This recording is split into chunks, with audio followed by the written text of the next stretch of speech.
10, 9, 8, 7, 6, 5, 4, 3, 2, 1, 0.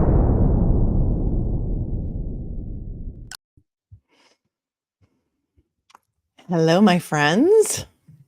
Thank you so much for coming to spend part of your Tuesday, April 2nd, 2024 with me.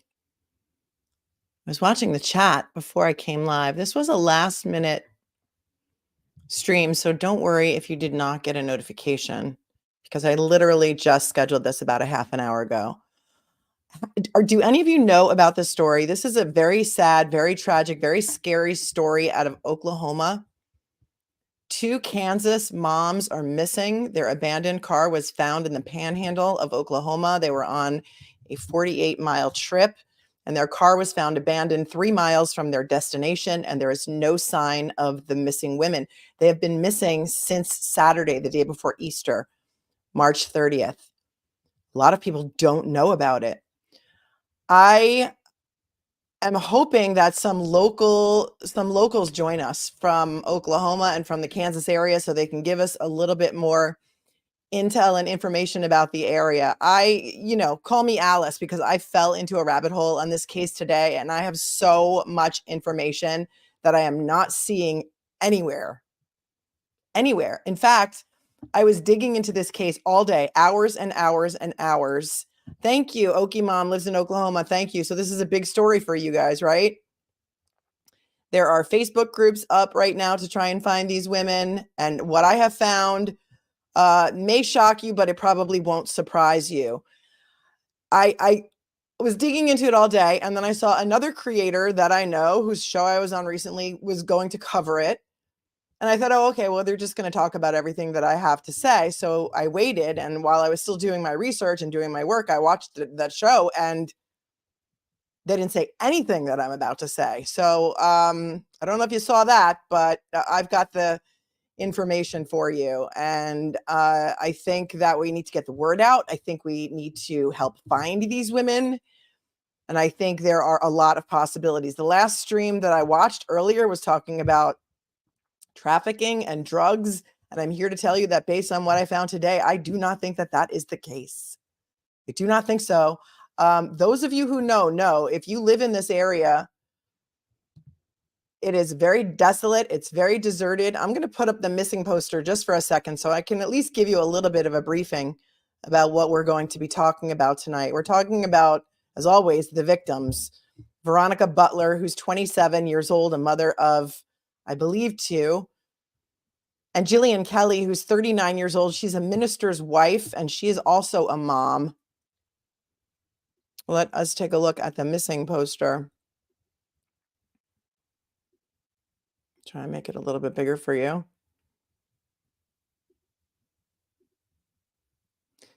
This is not getting a lot of press. It's not getting a lot of play, and I don't know why, but I am here to spread the word, and I know you, my viewers, are here to spread the word also, and that is what you do, because when we covered that case of Kimberly Singler, the mom who went missing from Colorado Springs, and I know that I have so many international viewers, and even some of my Canadian viewers were kind of like, oh, it's Colorado, like, how am I going to help?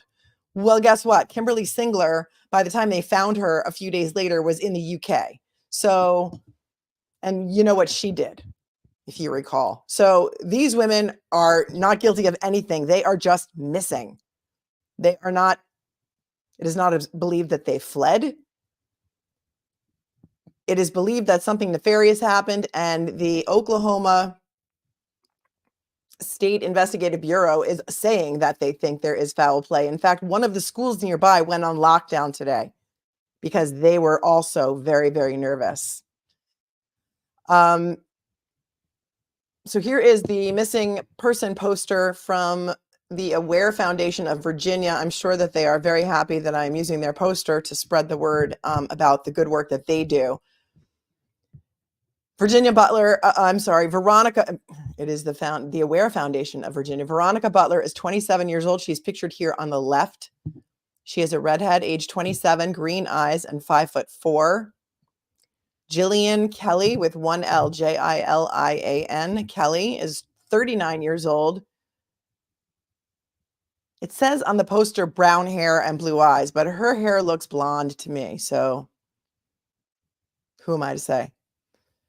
And it goes on to say on March 30th of 2024, the Texas County, that's in Oklahoma, the Texas County, Oklahoma Sheriff's Department requested the Oklahoma State Bureau of Investigation to investigate the suspicious disappearance of 27-year-old Veronica Butler and 39-year-old Jilian Kelley. Kelley is from Hugoton, Kansas, and was traveling with Butler to pick up her children. They never made it to their pickup location. According to the OSBI, their vehicle was found abandoned near Highway 95 and Road L south of Elkhart, Kansas, in rural Texas County, Oklahoma. Butler has several tattoos, a Chinese symbol on her left forearm and a sunflower on her left shoulder. She was last seen wearing a blue short-sleeve denim shorts, a blue short-sleeve shirt, denim shorts, and Hey Dudes. I actually know what Hey Dudes are. They're a cool kind of shoe that my nephew in California wears. Kelley has a butterfly tattoo on her left forearm. She was last seen wearing whitewashed blue jeans, a long sleeve shirt, and tan or beige shoes. Anyone with information regarding this case is asked to contact the OSBI at 800-522-8017. I'm going to put a banner up on the bottom so that we're going to keep that number on the screen for anyone who knows or may have seen anything related to this case or these two women who, again, disappeared this past Saturday, March 30th of 2024. Okay, thanks for posting it, Martha, on your Facebook. Appreciate that.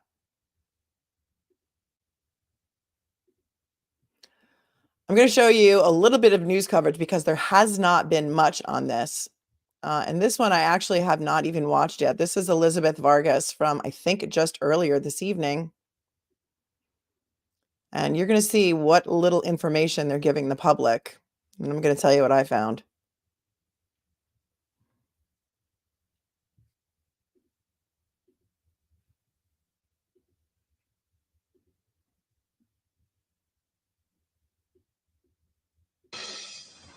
All right, here at News Nation, we've covered plenty of missing persons cases, enough to know that when people vanish, they rarely do so two at a time while on their way to pick up the kids. Yet that's just what appears to have happened to two moms in Oklahoma this past weekend, leaving behind one abandoned car and a slew of unanswered questions and a terrified community. The Oklahoma State Bureau of Investigation hasn't released many details, but this much we do know. 27-year-old Veronica Butler and 39-year-old Jilian Kelley were traveling together to pick up children, and they never made it to the pickup location. Authorities say the car they were driving was found on the side of a rural road between Elkhart, Kansas, and Eva, Oklahoma. Highway Patrol have called both women at risk. News Nation correspondent Brooke Schaefer joins us now live from Tulsa, Oklahoma. Brooke, what are you learning about this mysterious case? Elizabeth, still so many questions surrounding the disappearance of these two moms. Like you said, we know that Veronica and Jilian were in a car. They were leaving Kansas, driving to rural Eva, Oklahoma to pick up children over the weekend when they seemingly vanished. Authorities found the car they were in abandoned near the highway. Today, a school not far from where these women were headed put on lockdown. The superintendent telling parents there are still so many unanswered questions, and for that reason, students today were kept indoors, doors stayed locked, and extra security was called in. The Oklahoma State Bureau of Investigation and local authorities today working to find these moms now missing since Saturday, calling their disappearance suspicious. As of right now, as the investigation continued, when we were requested, we are unsure where these women are or what happened to them. That unknown is what has created it suspicious for The Oklahoma State Bureau of Investigation, they gave a little bit longer of a interview today to a local station, which I'm going to play for you in a few minutes. But when he says something like that, like we have no idea, that's concerning to me. For us at this time. And today, we don't know how authorities found that car abandoned on the side of the road, what state it was in. We asked investigators if these women left any belongings behind. Was there blood? Were the windows smashed? So far, officials unable to answer our questions about that, as family and friends of these two women, of course, desperate to get them back home. Elizabeth? Wow, Brooke, a whole school put under lockdown as the search goes on for those two moms. Thanks so much, Brooke Schaefer, reporting live from Tulsa, Oklahoma. Thanks so much for watching. Go to join. Okay. Well, somebody in the chat got it right. Veronica Butler is the mother of two. Today is her daughter's 6th birthday. It is today. She also has an 8-year-old son. She and the father were never married, but in 2018, they broke up in December of 2018. Everything that I'm telling you is from the official court documents, official court record. None of this is speculation or conjecture or made up. I'm telling you the story of what I learned by digging into the court documents today. And Oklahoma has an incredible court website. It's easy to navigate. The records are all there and you don't have to pay for them. So this is like due diligence that any reporter could have done. I'm a lawyer. I'm not a reporter, but when I fell into this rabbit hole today, I couldn't get out. So Veronica Butler and this guy, the father of her two children, broke up in December of 2018. By February of 2019, the father filed a petition for paternity and for custody. At the time, I think he is now 25 years old. So they had children young. And there was a battle. The court initially gave custody to the mom, Veronica, and the dad said, you shouldn't give her custody because she keeps moving and she doesn't tell me where she's moving. So she moved, I think, from Oklahoma to Kansas to Colorado, back to Oklahoma, back to Kansas. But the court said we're giving the mother primary custody. Regardless of that order, in the summer of 2019, the parties, both of them, the mom and the dad, Veronica and the father of her children, agreed that they would have weekly visitation exchange. So 1 week with him, 1 week with her, 1 week with him, 1 week with her. And they did that for a while until the dad appealed that decision. And there were some interesting things that I found in the appeal of that decision, just facts that I'm going to put up on the screen, because he, the dad, was recently in prison on a felony charge of possession of a firearm as a prior felon, which somehow was dismissed and he was let out on probation. Then he violated his probation with 2 other charges and was thrown in jail for 30 days. We're going to get to all of that. But he was just released from jail on March 22nd. And his family owns a farm in Keys, Oklahoma, which has something like a population of 267 people. And apparently they own a very large farm. Hi, Sherry Wilson. Oh boy, this is going down fast. I seem to be the only one with this information. And when I said your name, my computer thought I was talking to it, and now it's trying to get me to say more. No, Martha, it's not sounding good. And literally, I just learned this myself from digging into the court records. So when I'm watching other channels and they're talking about trafficking and drugs, and I'm like, let's just look to who we would look to, right? In a normal situation like this. And look, I'm not accusing anybody of anything. I'm just telling you what I found today. So let's take a look at some of the court documents. And this shows a summary of the case. And this goes back to something like 2021, I believe, when the dad appealed the custody determination. And eventually it was reversed. So eventually he did have custody. And now it seems that Veronica Butler has supervised visitation on Saturdays. And in order to pick up the children, she has to bring with her a court-appointed custodian. Jilian Kelley is on the list of the court-appointed visitation custodians. And so I can make the leap to say that that is why Jilian Kelley was with her, to supervise the exchange, to supervise the visitation, and it was a Saturday.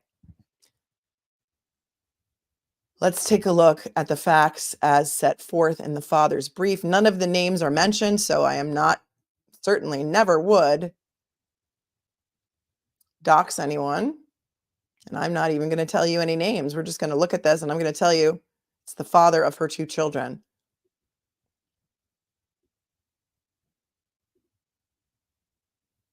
And this is from the appellate brief. Exhibit A, summary of the case. Father and mother have 2 children, a son and a daughter. Mother and father initially lived together with the children in a residence owned by the family of the boyfriend of the paternal grandmother, father's mother. Okay. I am going to tell you the boyfriend of the father's mother, because of course, while I was in my rabbit hole, I found out who that is. He was arrested over the summer in July and charged with feloniously pointing a firearm at a person. That charge was mysteriously dismissed in August of 2023. So that is the grandmother's boyfriend to which they are referring, and I believe it's the same boyfriend that she still has now. They eventually separated when father's mother required her son to vacate the residence and allowed mother to remain in the residence with the children. So let's call him, the dad, we'll call him W. W's mom kicked him out and let Veronica Butler stay in her house with the children. So that tells you, I don't know, either how much she loves her grandchildren and wanted to keep them there, how much she wanted her son out of there for whatever reason. But she kicked her son out and let Veronica stay there with the children. The testimony showed that father's mother even discouraged contact between him and his children for a period of time, a few months leading up to the filing of the petition for custody, visitation, and support on February 27th of 2019. Father even requested that mother be designated as the primary caretaker of the children, first in his petition and second in his application for temporary orders. After the filing of the petition, the relationship between mother and father's mother began to deteriorate, and mother had to move out of the residence with the children, and father's mother began to be more involved with the father's side of the case. Remember, this is the father's petition, so these are his words, or his lawyer's words, really, but this is his side of the story. As a result of having to leave the residence with the children, mother was left having to establish her own separate residence for herself and the children, as well as find employment. At a contested temporary orders hearing on May 6 of 2019, the judge awarded mother custody of the children, awarded father a specific schedule of visitation, and then it goes on to say that all of the issues that they had and why he thinks that he should now be awarded custody. And eventually, like I said, the custody determination was overturned and he was awarded custody of the children. I'm going to show you a copy of the order because for those of you who live in the area, I need you to help me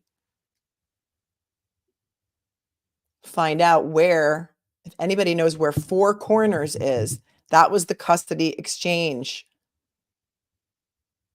place. It was called Four Corners. So I'd like to know, I couldn't find Four Corners on a map. It may just be a landmark that people say, oh, I'll meet you at Four Corners, and it may be some sort of an intersection. Let me first, before I do that, show you a picture of the actual road where their car was found abandoned. This is the intersection of Oklahoma Route 95, and I believe it's L, like the letter L road. I'm going to assume this was during daylight hours, because that's when most custody exchanges were done. I also found out from reading the court file that originally they had the sheriffs accompany, or Veronica had the sheriff accompanying her on her exchanges because of allegations of DV that in the father's papers he say were unfounded, and that they were dismissed, and that eventually the sheriff's office said to Veronica, you know what, we're not going to even supervise your exchanges anymore because we don't think you need it. So, oh, is that it? The intersection of 4 counties? Okay, that's where the 4 states meet?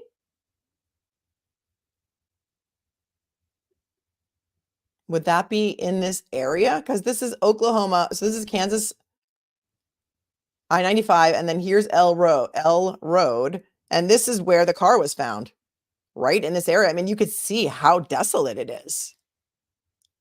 This is giving me vibes of Jared Bridegan and Shanna Gardner. You know who that is? Shanna Gardner hired some guy to cause Jared Bridegan to have a flat tire, which made him come out of the car with his 2-year-old in the back seat. And she hired this man to run out of the bushes and kill him. It's giving me that vibe. And tell me if it's giving you that vibe too. So apparently, Jillian's husband called the police when he could not reach her. We don't have a time on this. They haven't released what time this happened, but I'm assuming it was during daylight hours. They were going from Hugoton, Kansas to Eva, Oklahoma. It's a 48-mile trip, and the car was found 3 miles from where they were supposed to pick up Veronica's 2 children. And it said for a birthday celebration, which totally tracks because the little girl's birthday is actually today, April 2nd. And I found that also in the court documents.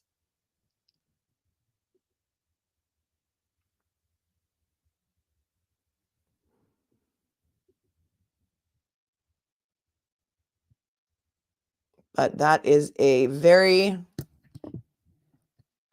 scary and desolate roadway. The car was found abandoned near Highway 95 and Road L south of Elkhart, Kansas, in rural Texas County, Oklahoma. This is Texas County, Oklahoma. I have learned more about the counties in Oklahoma today than I ever thought I would, I have to say.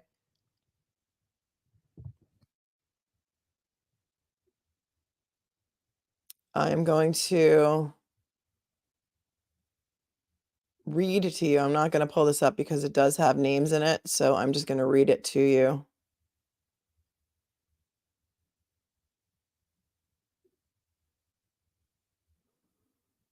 And this again is in the court documents.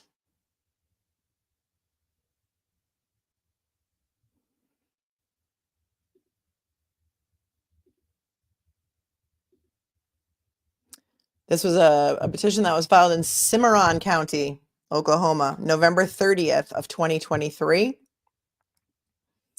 And then this was a petition for visitation. And it says, now on this 21st day of November 2023, this is the court order, comes on for hearing the issue of prospective supervisors for the defendant's visitation.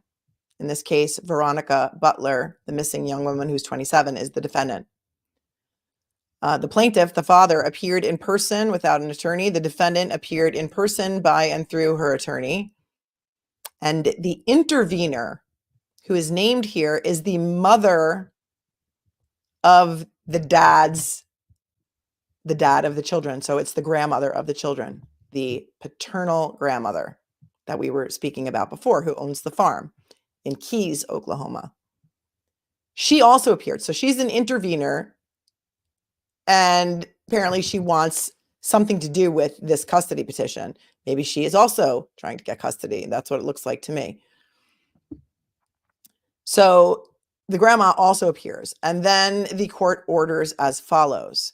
The intervener, that's the grandma, shall inform Veronica every Wednesday whether the approved supervisor, and the approved supervisor's name is Cheryl, is available to supervise the upcoming Saturday's supervised visitation.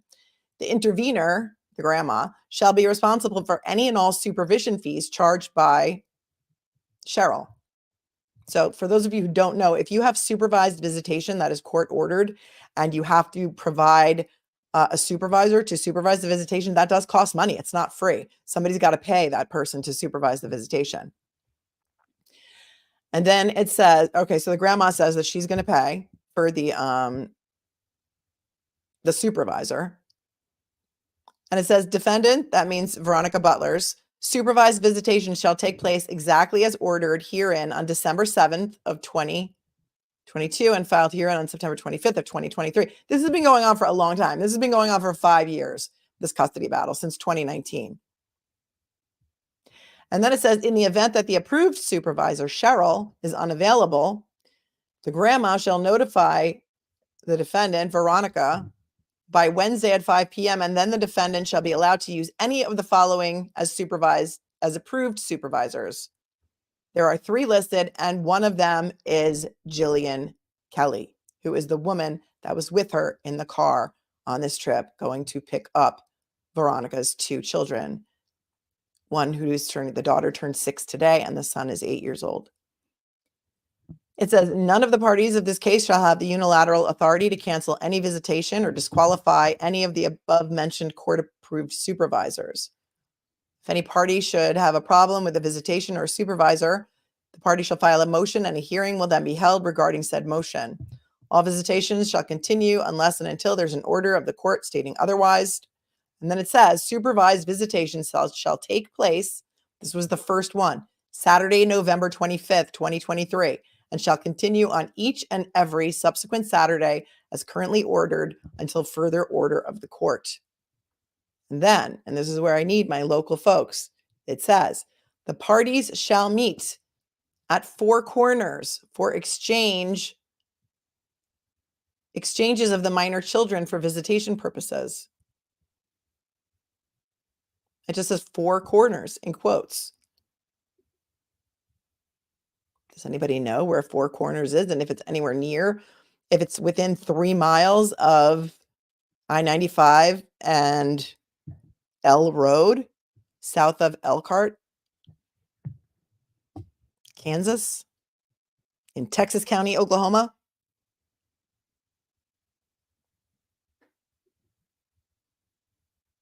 So it says the parties shall meet at 4 corners for exchanges of the minor children for visitation purposes. If visitation takes place at the home of the defendant, Veronica Butler, the defendant's husband shall be allowed to be present in the home during visitation. So it appears that Veronica Butler got married at some point and she has a husband. And then this is what I find really curious. I'm going to even put this up on the screen because this is how curious I find this.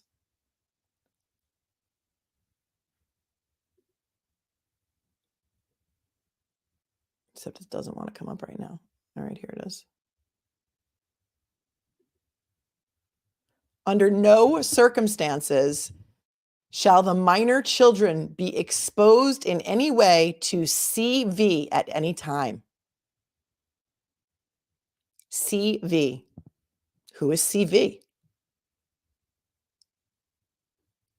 And why? 4 Corners Trading Post. Thank you. Thank you, his old lady. How far is that?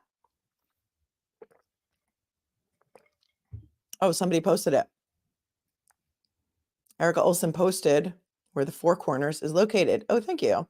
4 Corners is an unincorporated community at the US 64 412 HW South 95 Junction. So were they 3 miles from there?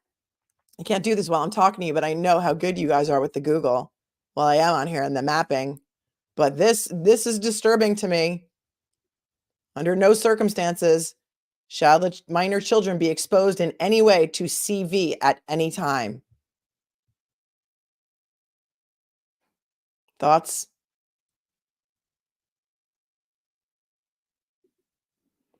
So I am assuming they were heading to Four Corners to do the custody exchange. I am assuming that Jilian Kelley was with Veronica Butler for purposes of the court-ordered supervised visitation.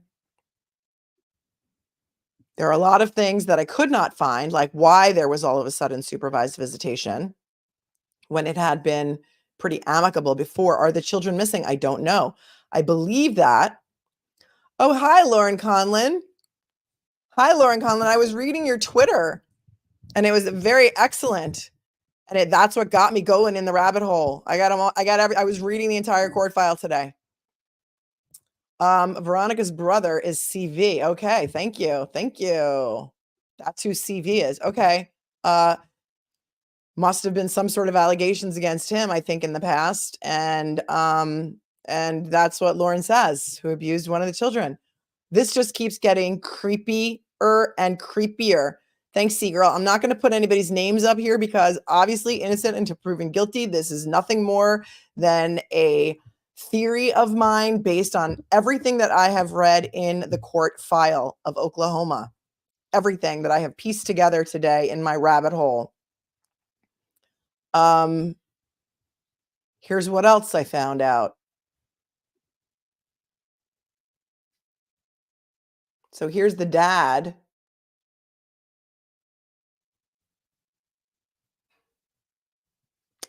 Here's the dad, and here's a revocation of his suspended sentence. I think I redacted his name, so that is not going to be here for you. So originally, like I said, he was arrested on gun charges. Apparently he's a felon and he had possession of a gun, which is a big no-no, as we know from the Adam Montgomery case in New Hampshire, because that's how they were able to arrest and keep Adam Montgomery in jail while he was awaiting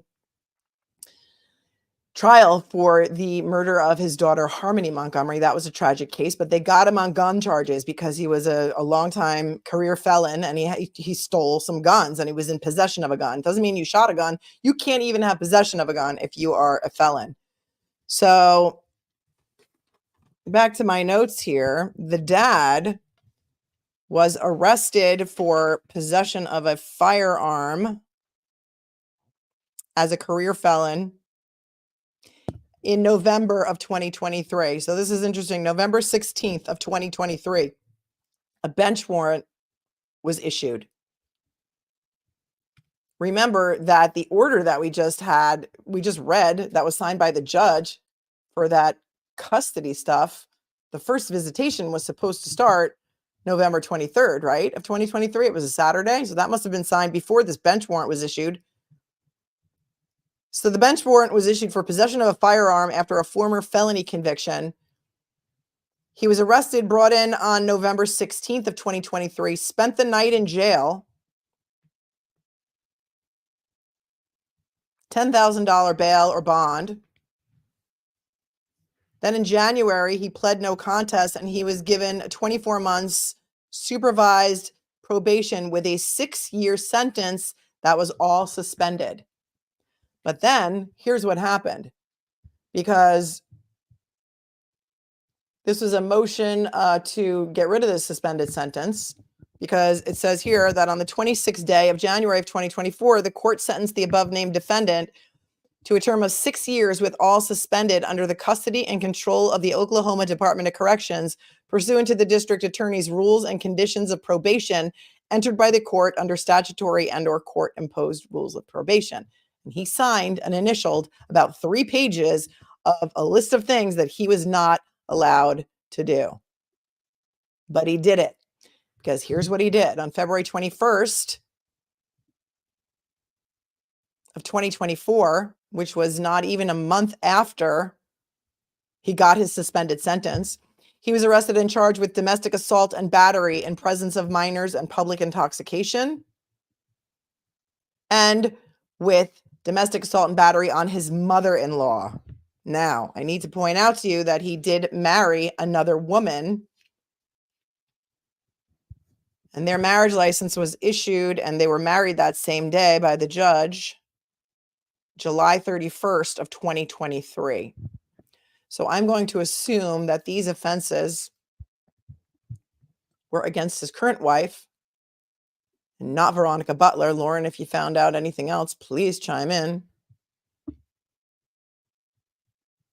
Ashley says, how is he getting the charges dropped? Listen, when I plugged these names into the Oklahoma court system, it lit up like a Christmas tree. I mean, the amount of, granted, a lot of them were traffic offenses, seatbelt offenses, but even the grandma had a bunch of tickets for not properly restraining a child under 4 years old in a car. Like she didn't have a car seat, or the kid, I mean, you still need a car seat under 4.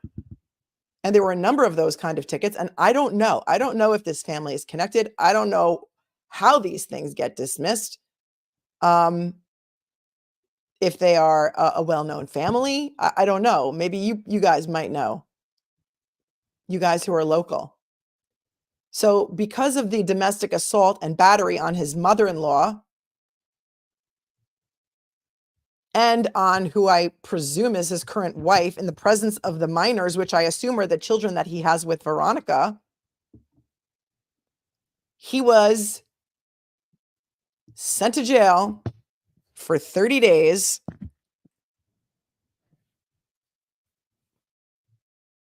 And he went to jail, and he was just released from jail on March 22nd of 2024. And I have that paperwork as well. So let's take a look at that.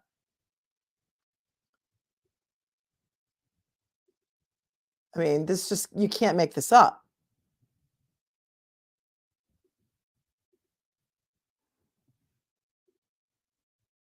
Also, something that I found very interesting, and for those of you who live there, let me know if you know this, that when you go to jail in Oklahoma, when you come out of jail, they send you a bill. You have to pay a bill. It's $50 a night in Oklahoma for the privilege of spending time in the Cimarron County Sheriff's Office jail cell. $50 a night, or $50 a day, it says. And then they have on here $30 in other expenses. So his 30-day stay from February 21st, 2024 to March 22nd of 2024 was, it cost $1,500, $1,530. And they have a law. An Oklahoma statute, section 979A, that requires you to pay the bill for being in jail.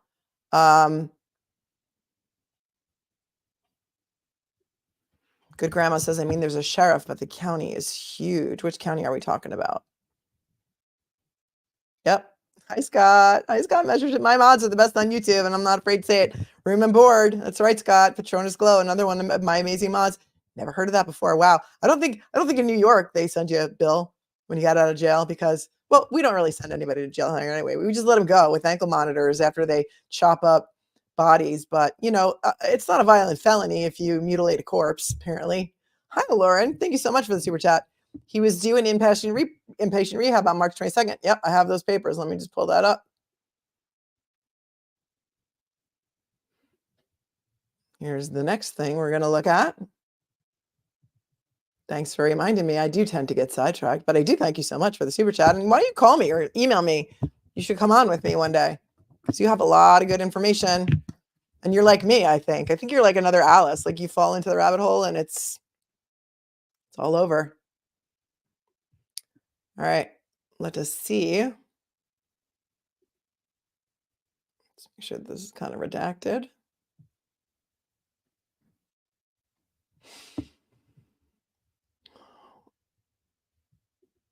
Okay, so here is his personal recognizance appearance bond. That was given to him on March 22nd when he his bill for prison says that he was released at 8:13 a.m. So after the 30 days, it says that I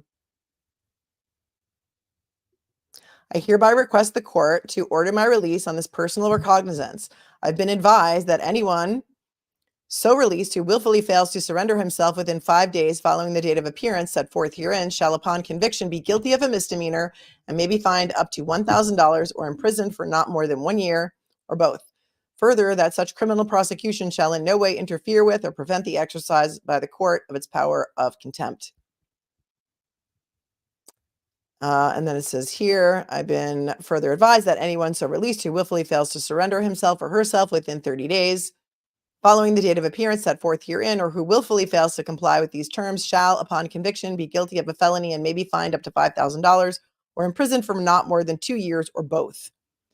In consideration of such release, I hereby agree to appear in person in said court within 72 hours of release or departure for any reason from inpatient treatment at Salvation Army in Oklahoma City.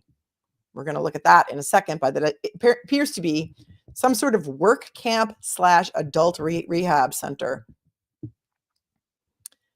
Hereafter referred to as treatment center. Treatments shall start on the 22nd day of March, 2024 at 8 a.m.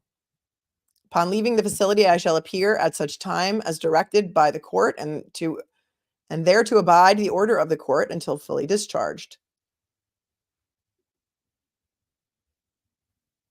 It says here that he may not have in his possession any alcoholic beverages or intoxicants or drugs of any kind, that he shall report to the treatment facility for successful completion of a not less than 6 months inpatient alcohol substance abuse treatment program. So he had to go for 6 months. He was supposed to appear and get there on March 22nd of 2024.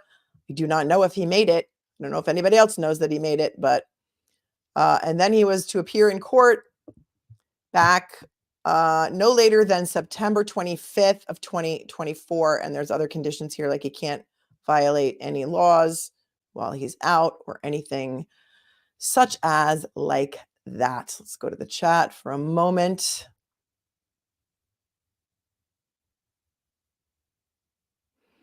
Also, if you can see this is Rickman's most recent ex. She's scared for Veronica, and then read the comments. I can't, if you put a link in there, I don't think it'll come up. My email is fanbase@mlittlelaw.com. Thank you, Cheryl. Thank you. Thank you, Cheryl. Yeah, there are Facebook groups out there. I mean, all this information is readily out there. So when I watch these shows doing this, I'm like, oh my God, you guys, 5 minutes, really, 5 minutes of research. And we could, know so much more about this case. I know this is always about the victims, Veronica Butler and Jilian Kelley. We need to have them. We need to find them. But when I hear people out there talking about trafficking and drugs and stuff as such like that, it makes my blood boil, because I think that you and I can see what possibly may have happened. Melissa Moore, I think that his mom had the kids. I don't know if he lived with his mom still. They have a big farm. He talked about in the papers how he would take the children out every day at the farm and how they could, check on the cattle. And that's what he did with them. And then here's another weird thing. Veronica, he was mad at Veronica because Veronica was taking the kids to his grandmother. And his grandmother had wild turkeys. And his grandmother, apparently he does not like his grandmother very much. His grandmother was having the 2-year-old daughter feed the wild turkeys while they were pecking her.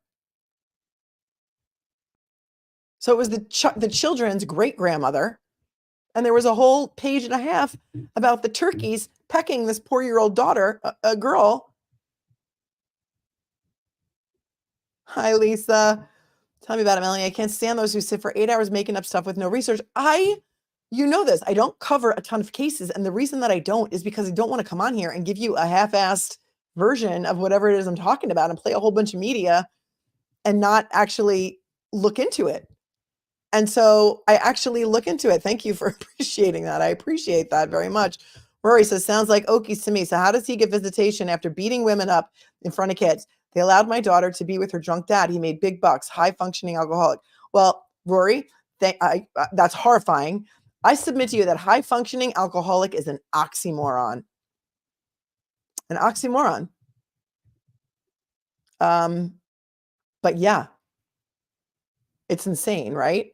So let's take a look at, there was a local station, and I like to go to the local stations for my coverage of this because I find that they take it so personally and they are really invested in it. So I'm going to show you from earlier today. It was about actually only 5:30 this evening. A local reporter from a station, 12 News in Wichita, Kansas, did a great interview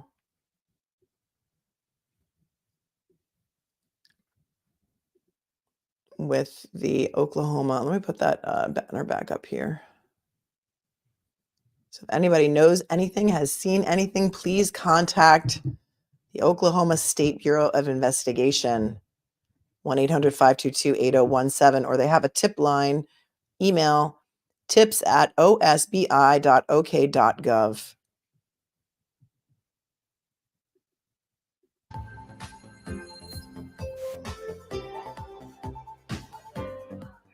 Good afternoon. I'm Keith Grant, joining you from the 12 News Connected Desk. Now, 2 women from Kansas are missing. A post shared by the Hugoton Police Department says Veronica Butler and Jilian Kelley are the 2 missing. We'll bring them up here real quick. These 2 women were on their way to pick up Butler's children, but they never made it.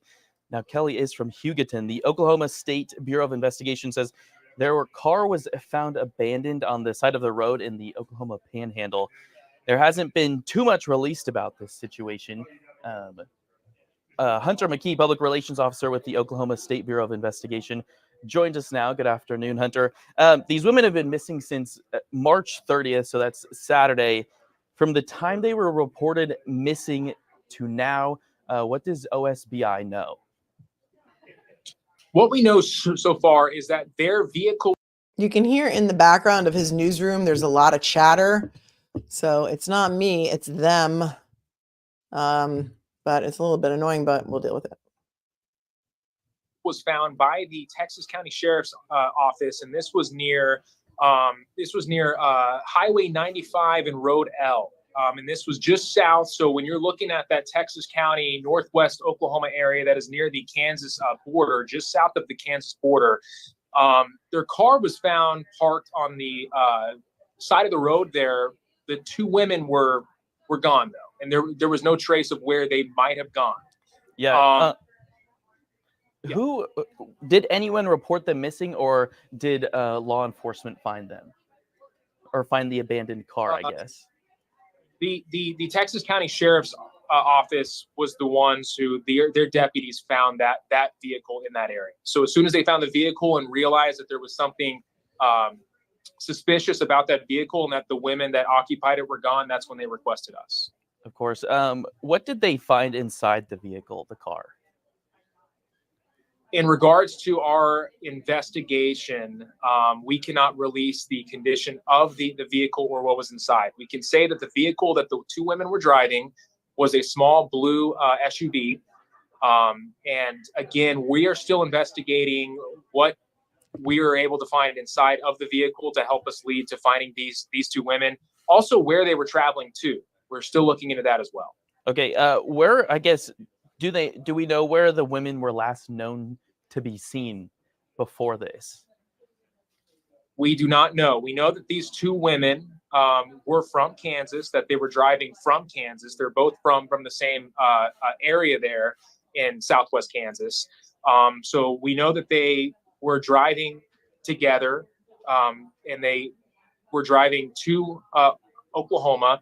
But the exact destination of where in Oklahoma they were going, why they were driving through, I know that there's been a lot of people put some information out on social media, but right now our special agents with the OSBI are still looking into where they were going and what they were exactly doing. Of course, I guess with so. Why is it that I know and you know that they were going to 4 Corners?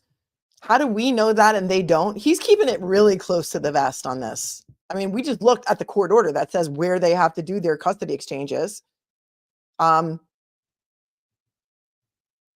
aren't they like FBI? Oh, this is, I guess, their state bureau of investigation. It's not federal, but so do we compare them to like MSP, like the Massachusetts State Police? Is that the same sort of, they're on the same level? We know where they were going and we know why they were going there. I don't know why they're keeping it so close to the vest. It could help. It could help find these women. So much limited information from the Oklahoma State Bureau of Investigation. Why are they considered endangered missing persons?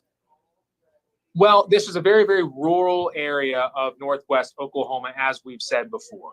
And when you have a vehicle that you know was occupied by these two women, parked along the side of the road, and they're both gone, it's extremely concerning. And so when you don't hear from them since Saturday, like you had mentioned, it's something that we're all, obviously aware of, that there's a lot of concern, and there's a possibility that they can be in danger because nobody knows where they went. Of course, so that's kind of leading up to it. And of course, as you mentioned, the rural. Well, they could be in danger because nobody knows where they went. I think there's a little bit more to it than that. Listen, I'm not, I'm not an investigator. I'm simply an attorney with many, many, many years of experience. But if you want the public's help, I think you need to throw them a little bit of a bone. Area. So is there any suspected foul play at this time? We can't confirm that there is foul play at this time. However, again, with their vehicle being parked along the side of the road, with nothing else being around there, and the women are gone, it's something we are. Let me just put it this way: all possibilities are on the table of us investigating what may have happened to these women. Of course, I know that since OSBI hasn't really confirmed where they were going, but on social media there's been, they were going to get their Butler's kids. Do we know? Have you guys had any contact with her kids? At this time, we've had contact with several people that knew both of these women and had contact with them in the hours and days.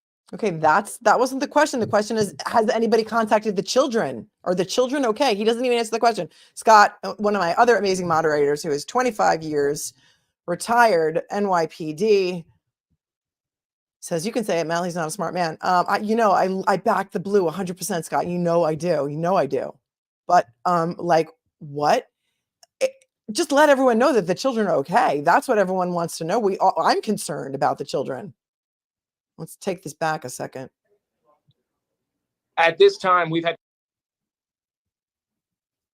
Of course, I know that since OSBI hasn't really confirmed where they were going, but on social media there's been, they were going to get their Butler's kids. Do we know? Have you guys had any contact with her kids? At this time, we've had contact with several people that knew both of these women and had contact with them in the hours and days prior to them going missing. However, right now we are still investigating if they were going to see children or who they were going to see exactly. Again, that's hopefully information as we're gathering that we'll have a little bit more clarity to. But as of right now, we're still unsure if they were going to see children or who they were going to see exactly. Yeah, Hunter, I guess, why is there so little information being shared about this situation? I know that it's kind of... Did he just totally avoid answering that question about whether anybody has spoken to the children and whether they are okay?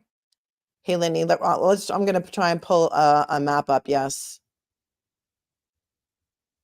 I do have a map. Let's let this play out, and then we will get to that next. But thank you for that question. And thank you for the intersection of Highway 95 and Highway 412. All right, we'll do that on the Google Earth next. Let's let this play out. Causing issues for that rural area of the Panhandle. We understand that people are very concerned. People want to know what has happened. I mean, these two women, the people that you speak to, this obviously is not normal. Not only is it normal for them, but it's not normal in that area for a car to be abandoned and two women to just vanish. But again, it's a comprehensive investigation. that has to do with a lot of different local law enforcement agencies. And part of our investigation is we have to look into every aspect of what may have happened and what may have led up to them going missing. So again, we understand that people want to know more, but this is information that we're still gathering through and diving through. And we need to continue to look at this, and some of this is going to take time before we can necessarily release more information. Of course, I know that this is causing issues for Yarborough schools, which is 2.9 miles from where their abandoned car was found. They're in lockdown today, as well as they haven't really said when they will end. I guess is there anything that you can say to the parents there? I know that as far as talking to the superintendent, it sounds like there's some parental concerns about sending their kids to school. Right. And again, just to kind of for clarity on that, that is the school district's decision on that. So that was not anything that we recommended. As of right now, we do not believe that people in that area are in danger. There is not a suspect or suspects at this time. Again, we're looking at all aspects of this case of what may have happened to these women. So when there is a suspect, or if there is, we will let everyone know. But as of right now, because of that, we do not believe that the public is in danger at this time. All right, perfect. Thanks for joining us this afternoon, Hunter. Thank you. I appreciate it. Of course. All right. Once again, Yarborough schools made the decision to be on lockdown today. In a statement, they said, out of an abundance of caution, a decision was made by the administration to operate in the lockdown status for Tuesday, April 2nd, 2024. That's today. Saying, given the unknown nature of the missing persons incident, the close proximity of the event to the school, and parental concerns, we felt that it was in our students' best interest to lock down the school for the day. There was not a threat of any kind made to the school district. We'll have more on this on 12 News starting at 4 o'clock. That's in about a little under an hour and a half. We'll have more on this put together for 2.5 straight hours. From the 12 News Desk, I'm Keith Grant. Have a great rest of your day. Okay, so that was kind of interesting, although he kind of gave us nothing. And how are we expected to help if we have no information to help? I know you guys are such amazing armchair detectives, and you seriously would get out there and help and look. And if you see something, say something, right? And we always say that on this channel. Let's take a look at the map.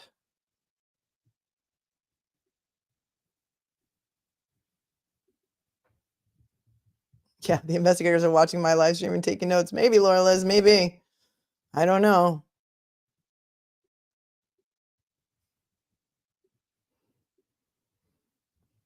All right, so here is the route they would have taken from, let me make this bigger.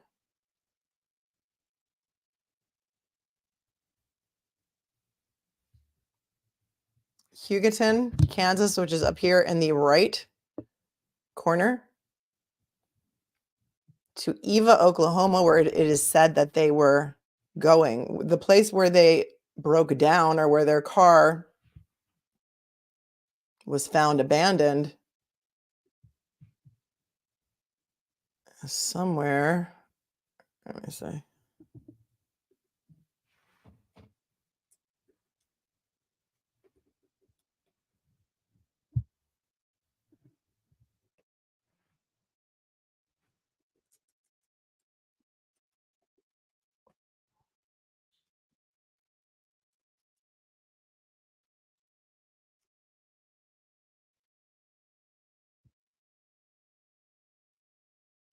I know that these were, I had it before. What town is that?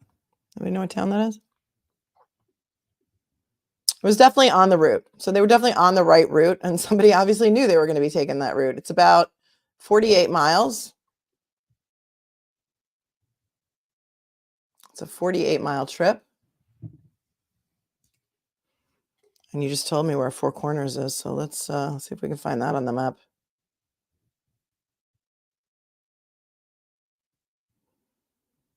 The intersection of Highway 95 and 412. Okay, so that's right here. Here's 412.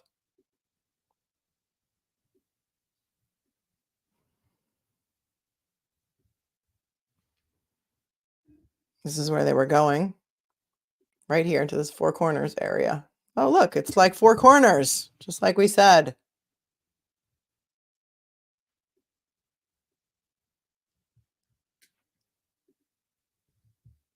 But this is the route that they took, this one.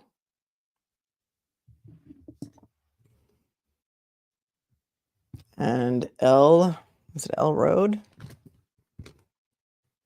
I need a producer. Road L, south of Elkhart. Okay, so here's Elkhart. I'm not grizzly with the maps, you guys, or even Mike from Profiling Evil. He's really good with maps too. Here's Elkhart, route L. What did I say? Road L.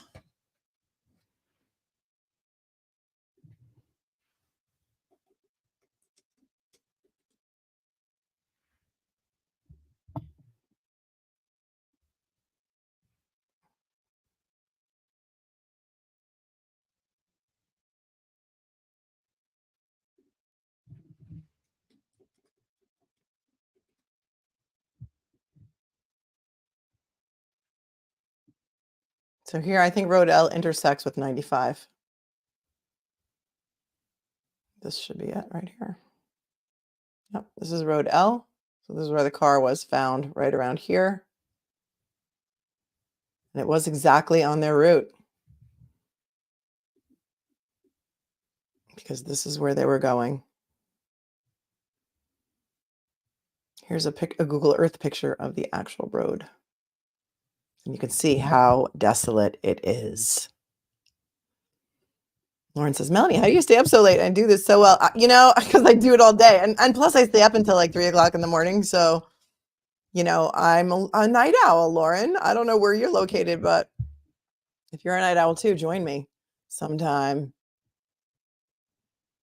So yes, Linny said, do you have a map of where the car was found? Or are they still on the right route to pick the kids up? Yep. And this is what it looks like. And it is desolate.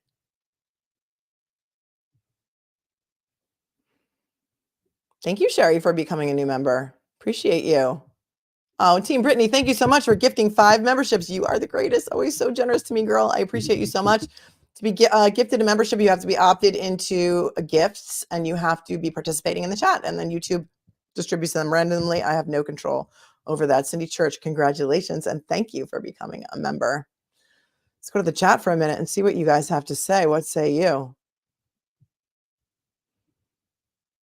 Think Dust Bowl. Dilly Pickles is from the neighboring county, right? Dilly, you said? Think Dust Bowl. Yep, that's what it looks like.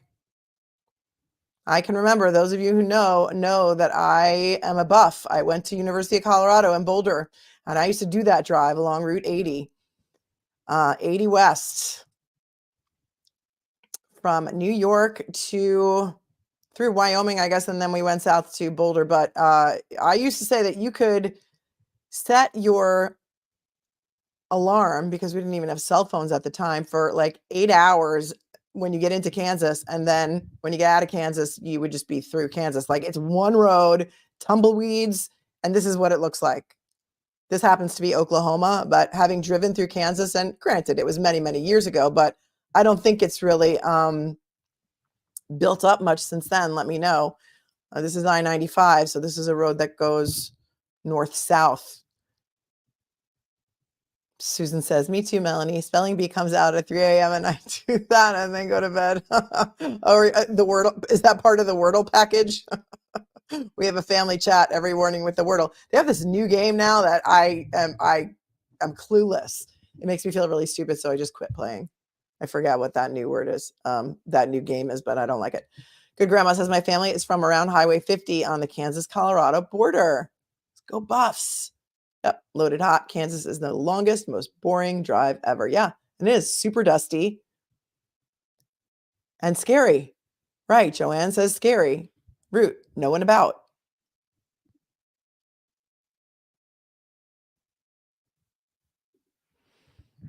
Oksana says, Kansas is cop central. No speeding. It is so slow. So it is so slow. Yes, I told you when I looked up all of these people in the Oklahoma court computer system, A lot of traffic violations and a lot of other violations and a lot of stuff. That is not good. So prayers up for Veronica Butler and for Jilian Kelley, and let's hope that they are found, and let's hope that they are found soon. Anne says Four Corners intersections in rural areas usually have a lot of ghost legends. Just saying. Those of you who know, is that is it haunted? Let's see if there's anything new here. Any new news coverage, because I wasn't seeing a lot. The latest thing I saw was that one that we already watched with Elizabeth Vargas on News Nation. And then, I mean, that's like really it. Let me see if there's anything more current.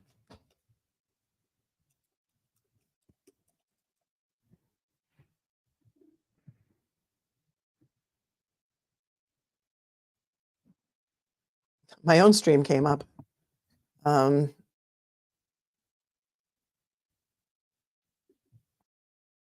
here's a little something from Dan Abrams from last night. He says it's breaking news, but really this has been going on since Saturday. So, I mean, maybe it's breaking for News Nation, but it's just kind of getting out there. So let's see what he's got to, if he has anything to add. Of Oklahoma, where a search for two missing moms continues at this hour. 27-year-old Veronica Butler and 39-year-old Jilian Kelley were last seen on Saturday driving to Oklahoma from Kansas. People close to them posted on social media that they were going to visit Veronica's two children. Jilian was accompanying her. Police say the two women never made it to their location. Investigators say they found the small SUV late Saturday abandoned near the Kansas-Oklahoma border. Their vehicle that we know was occupied by them was found along the side of the road. They were nowhere to be seen. We're not sure where they went. And the fact that it's been 2 days now and no word of where they might have gone, what had happened, why the vehicle stopped, why they got out. No word from them, no phone calls. Police are concerned. There are no suspects or persons of interest at this time. We cannot confirm that there was foul play. However, we do believe that these two women are in danger. Joining us now, former FBI Special Agent Bobby Chacon. All right, Bobby, we have limited information. Oh, Bobby Chacon getting on News Nation. Love me some Bobby Chacon. So we do think they're in danger. Isn't that what he just said? Let me just take that back for a second because I got sidetracked and I wanted to hear what he said. He's not saying much more than he said today. Gone, what had happened, why the vehicle stopped, why they got out. No word from them, no phone calls. Police are concerned. There are no suspects or persons of interest at this time. We cannot confirm that there was foul play. However, we do believe that these two women are in danger. They're in danger, but we can't confirm there was foul play. So I don't know. I know that there's a lot of smart people in the chat. What does that mean? We can't confirm that there was foul play, but we do think that they're in danger. How do you have one without the other? Anyone?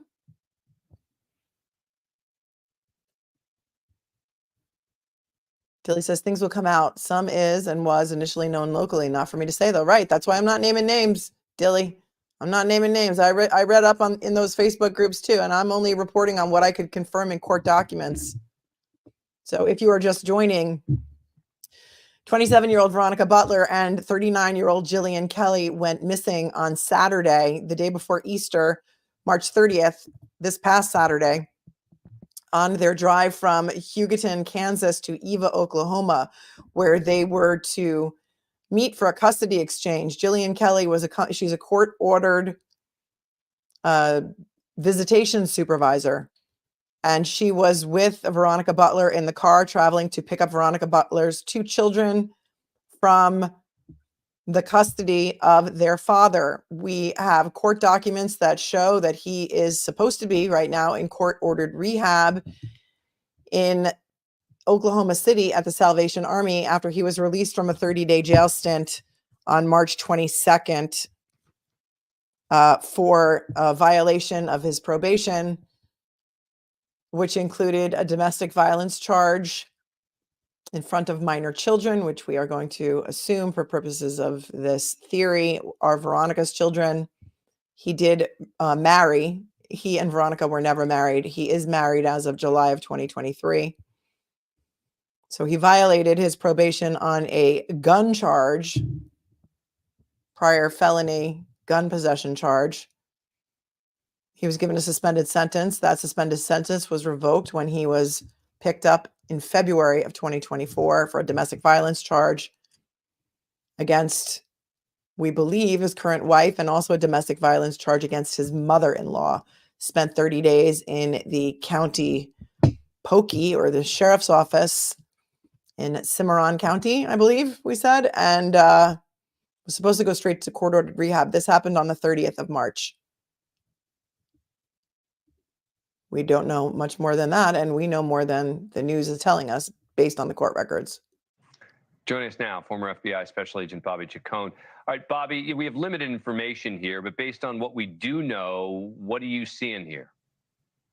Well, I could be wrong, Dan, but it looks to me like an abduction. Now, the only question then becomes, is it abduction from somebody they know, or was this a random opportunity? Somebody saw two women traveling alone in a vehicle along a deserted stretch of road or a rural stretch of road, and it was an opportunity crime. But I would have done, I hope they did an exhaustive search surrounding the area where the vehicle was found with dogs and drones and whatever. And then the standard investigation of talking to friends, family, coworkers to see if either of them had a beef or a dispute with somebody, either a personal or financial. And you're looking into the backgrounds of each of them to see, but it certainly looks like an abduction to me. But one of the first things I think you'd want to know is, were they having car trouble, for example, right? Meaning, did they stop and something happened, or did they pull over? I would think if they'd had car trouble, the police would have said that, right? Sure, and then why wouldn't one of them just get on the phone and call somebody? I think that I would also look to see if there's any damage in the car, because often when people want to get somebody to stop or pull over, get out of their vehicle, they kind of come up with one of these fender bender things and to get them to stop and get out of their vehicle, and then the abduction takes place. So I would look very carefully at that car, whether there was any damage, even slight minor damage. You know, you have to really look carefully at that car as a crime scene right now. Was any of their personal belongings scattered around the car outside or something like that? And one of the other things that I still don't know, we're going to hopefully find out, is that there was a report that they were going to a supervised visit with with the kids. I don't know exactly what that means, but that could be another potential thing to look into, right? He doesn't, Dan Abrams does not know what supervised visitation is? Did he really just say that? What's the Twilight Zone theme song? I can't even think of it right now, but if I knew it, I would sing it to you. Yeah, so of course, a supervised visit means that that parent does not have, you know, custody of that child or to be alone with that child if it's a supervised visit. So you'd have to look into why that situation exists as well. Thank you for watching. Go to News Nation now. So that's what Bobby Hugoton thinks. Bobby Hugoton thinks it's an abduction. I'm going to go. What say you, my friends? What say you? Laura Liz, I think it was an abduction. Yep. So car trouble. Got it. I thought Dan Abrams was an attorney too, Martha. I don't know. Somebody who lives near there, Dilly, or anyone else in the chat who lives in that area, is there any service over there? Cell phone service. Thanks, Scott. Over there in that area on I-95 around Road L, south of Elkhart, Kansas, in Texas County, Oklahoma.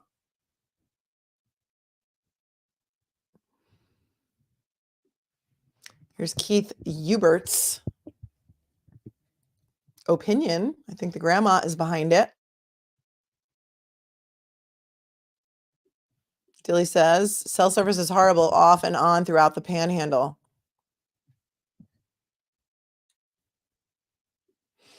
Hi, Stacey. Stacey did abduction, and I think we are all thinking the same thing. Those poor kids. Yeah, I mean, we looked at the order.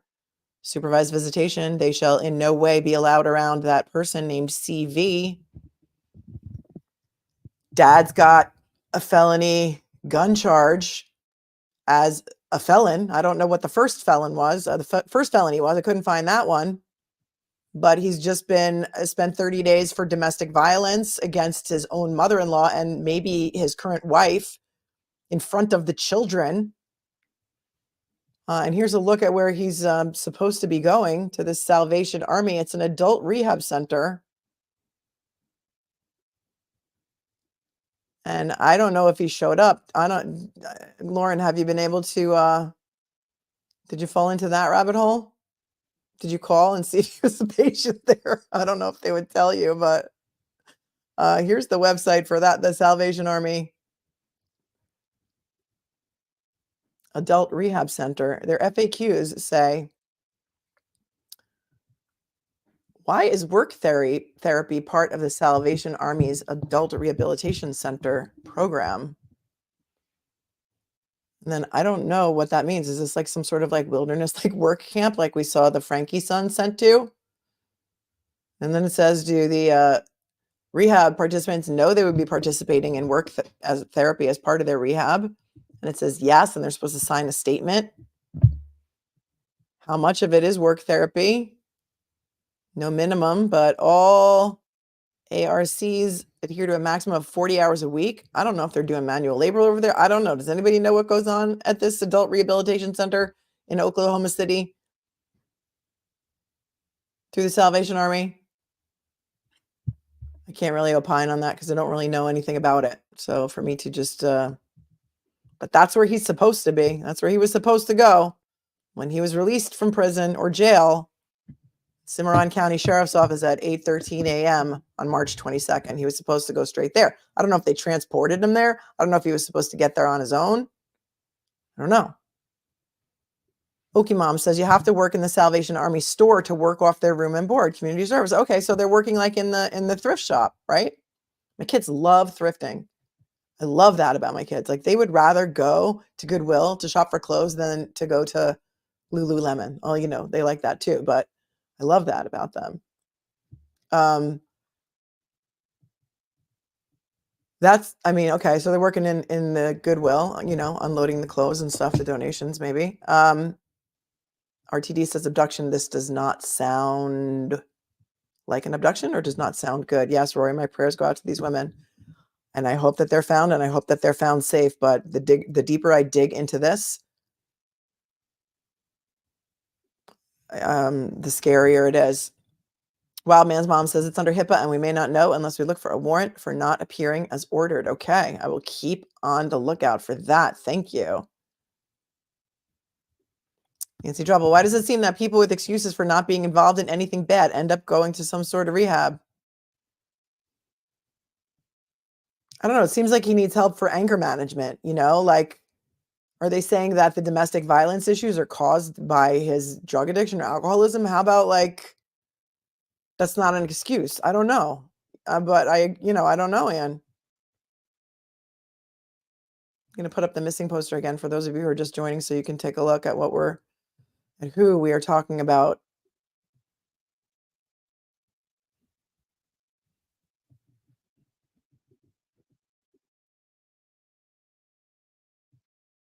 Authorities in Oklahoma are looking for Veronica Butler, age 27, and Jilian Kelley, age 39, who went missing on March 30th, 2024 in Texas County, Oklahoma.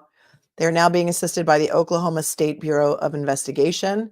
They're calling it a suspicious disappearance. They're saying that they do believe that foul play is involved. One of the schools nearby was on lockdown today.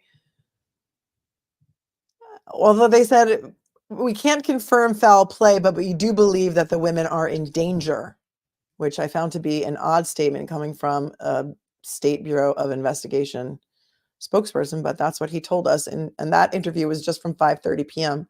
today. Here's a little bit more about their appearance. I'm going to leave this up on the screen. If you're just listening to me, I will tell you that Veronica Butler is 27. She has red hair, green eyes. She's 5'4". And Jilian Kelley is 39. It says brown hair and blue eyes, but to me, her hair looks blonde. Anybody with any information is asked to contact the OSBI at tips@osbi.ok.gov or 1-800-522-8017. Anybody was in the area of I-95 and Road L south of Elkhart, Kansas on Saturday. They're not even giving us a time. However, we do believe it was during daylight hours because they were going for a custody exchange. Hi, Daniel Patrick, and thank you for your super chat. FYI, Mike David of Red Bar Radio is reading your medical records live on stream as part of his ongoing investigation. I'm so sorry. Is this even legal? My medical records? What are you talking about? Reading whose medical records? I don't know what you're talking about.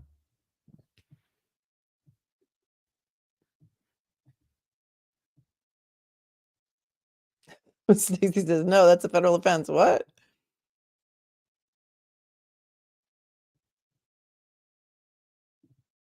I don't know what that means.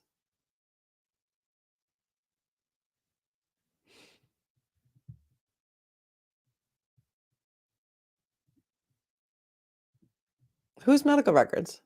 You gotta clarify that for me, Daniel. But no, that's a HIPAA violation, so I don't think anybody should be reading anybody's medical records. What's the dad's name? I'm not going to give it out. You can easily find it. There are a lot of Facebook groups that have been formed for information regarding this case. So if you just search on Facebook for Veronica Butler and Jilian Kelley, you can find those Facebook groups and people are sharing information there. All of the information I've shared with you tonight comes from original court records. Yeah, I do. I read the court records. Thank you, Lizika. I think that was maybe a Baba Booey. Was that like a $5 Baba Booey?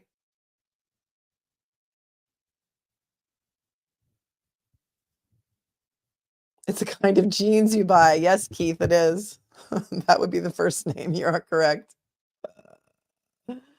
Yes, Jilian Kelley is the wife of a pastor. Actually, I think they call him a minister because I did find a Facebook post about that. Here's an actual post from the Oklahoma State Bureau of Investigation authorized Facebook page.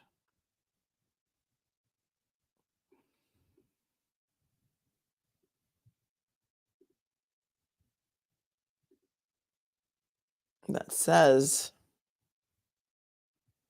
this was from 2 days ago, OSBI investigates suspicious disappearance case in Texas County for immediate release, March 31, 2024.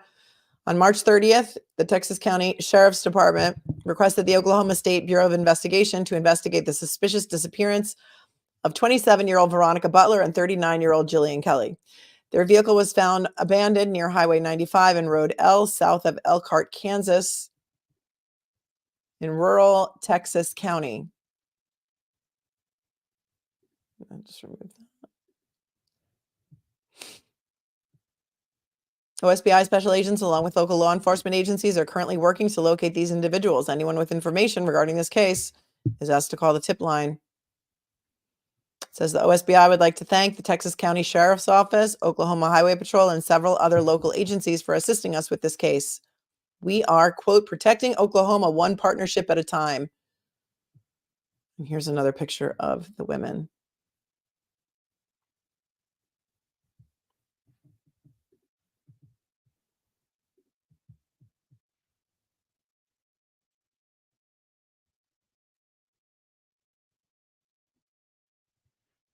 Keith, my email is fanbase@mlittlelaw.com. Stacy, yes, maybe they can track phones. That's right. But people say that there's spotty service. But yeah, Sammy Day, that area is so desolate.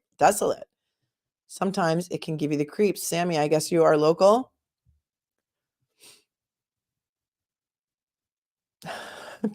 Future says, there are some very strange people on the internet. Oh, girl, don't we know it? Don't we know it? There are some very, very strange people on the internet. I used to think Reddit was bad. When we covered the Maya Kowalski case, I thought Reddit was the place that all the crazies lived. But now I have learned that the cesspool of Twitter is where all the crazies live. It's insane. The Willow Christian Church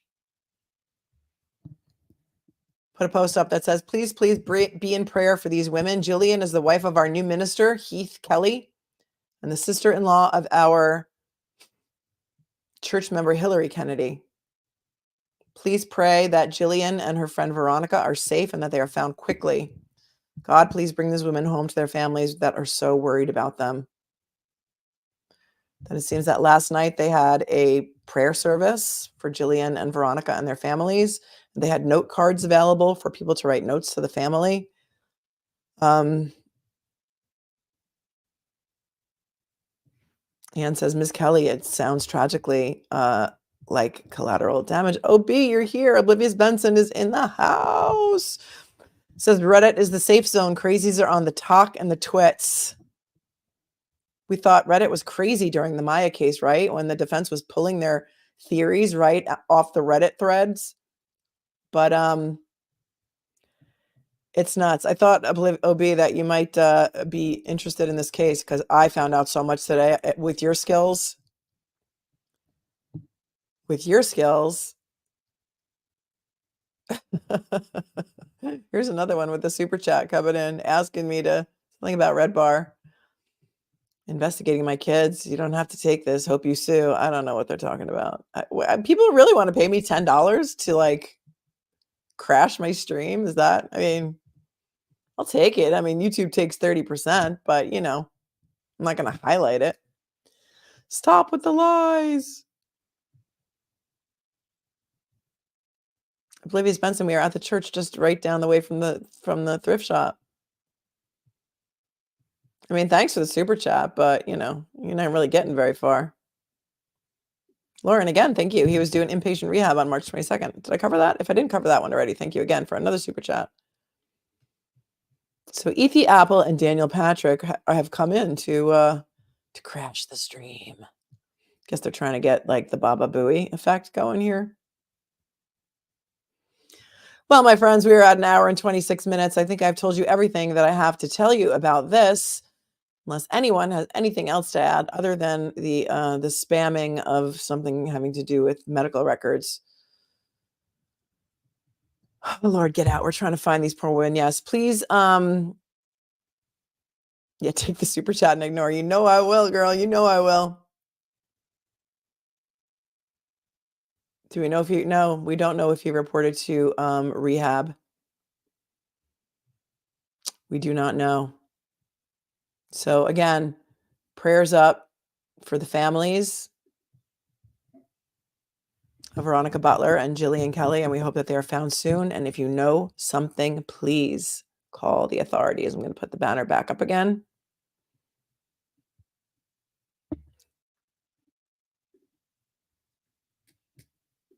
With the information on where to call.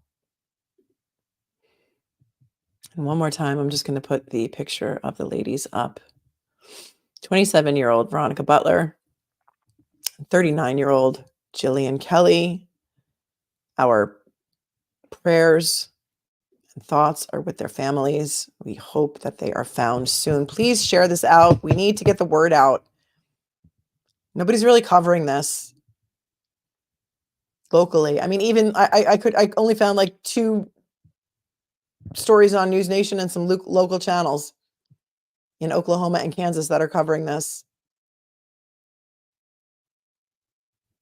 Good night. Thanks again to my moderators who are the best on YouTube. They keep the chat classy every night. We had a couple of crashers tonight, but usually this is a very, very, very safe place to watch all things true crime. In fact, some of my viewers say it's the only place that their 95-year-old mom is able to watch true crime because we keep it classy here without the cursing, without the foul language, without the graphic reading and showing of certain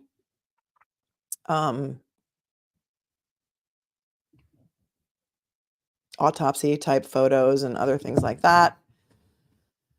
To all my channel members, thank you so much for being members and my little cupcakes. We can't make everyone happy, but we can make each other happy. Also, I would like to thank the replay viewers and all the viewers. And if you wouldn't mind, while we are here, please hit the like button because it helps the algorithm. It helps get the stream out. We've got almost 1,000 people that were here and there's only like 347 likes. So please hit the like button on your way out. Hit the subscribe button too. It really helps. And that is your 88-year-old mom, Lisa. Thank you so much. Love you guys. I see you tomorrow night. Brandy Churchwell is coming on. I didn't post it yet or make the thumbnail, but Brandy Churchwell will be on with me tomorrow night at 6:30 p.m. Eastern to talk all things Karen Reed. So you do not want to miss that. Hit the bell so you get all notifications. I'm gonna put it up soon. But remember, my friends, be cool, be kind, be classy. It's not hard, really. It is really so not hard. Peace out tomorrow night, 6:30. Brandy Churchwell and me. See you then. Good night.